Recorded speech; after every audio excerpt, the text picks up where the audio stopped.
Waterloo, plaine conquise par les Flamands pendant quelques minutes du moins. Le Lion des Flandres a côtoyé la butte du Lion, un geste symbolique autorisé par le bourgmestre de Braine-l'Alleud.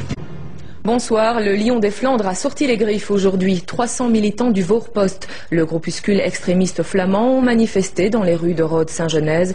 Une manifestation tolérée, nous y reviendrons dans un instant. Mais d'abord, image forte à proximité de la butte du Lion de Waterloo.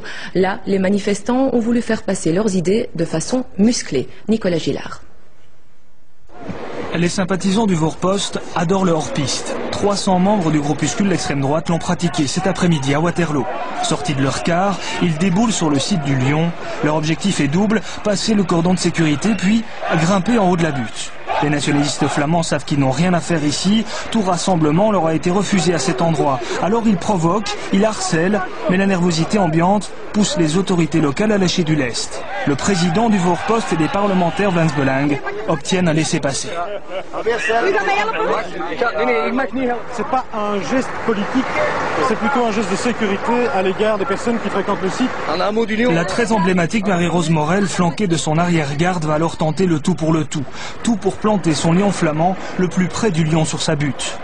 Monsieur le bourgmestre, près du panneau, nous allons mettre notre lion, vous et moi ensemble. Oui, non, ik ben niet akkoord.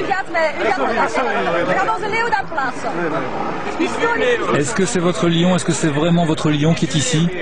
Je ne peux pas comprendre et pas concevoir qu'on puisse de manière totalement libre planter un drapeau nationaliste ici. C'est alors qu'un policier vient jouer les médiateurs.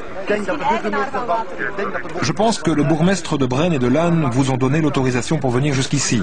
C'est déjà pas mal, plutôt que d'attendre derrière les barrières. Hein? Maintenant, si vous me donnez un bisou. Marie-Rose Morel finira donc par le planter, son drapeau flamand. La décision était que les flamingants n'atteignent pas un signe qui est tellement symbolique pour eux, qui est celui de la butte du Lion. Ils s'en sont quand même rapprochés aujourd'hui. J'ai permis aux parlementaires, qui étaient vraiment une petite poignée, pour éviter les incidents qui auraient pu concerner les touristes, qui sont absolument tout à fait étrangers aux circonstances. Les extrémistes du Voorpost, alliés aux Vlaams Belang, n'auraient jamais pensé arriver jusqu'ici. Les troupes sont reparties rassurées cet après-midi de Waterloo, avec le sentiment peut-être d'avoir gagné une bataille. Et avant ce détour par la butte du Lion, les extrémistes flamands ont donc manifesté à Rhodes-Saint-Genèse, une des communes à facilité de la périphérie bruxelloise.